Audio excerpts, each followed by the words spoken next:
এখানে পাটালি তৈরি হচ্ছে একদম নুনিলগুড়ির ফাঁস কাঠের রস তো, ফাঁস কাঠের রস দিয়ে পাটালি তৈরি হচ্ছে।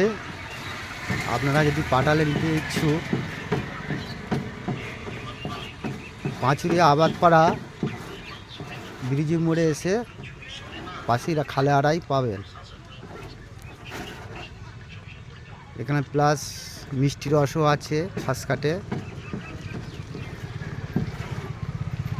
গুড় কত করে? পাটালি 200, ঝোলা গুড় 180। আপনারা ভালো গুড় পাবেন, এসে দেখে শুনে নিয়ে যাবেন। ঠিক আছে? হ্যাঁ, খাওয়া দাওয়া মানে কি ফ্রি দেবে?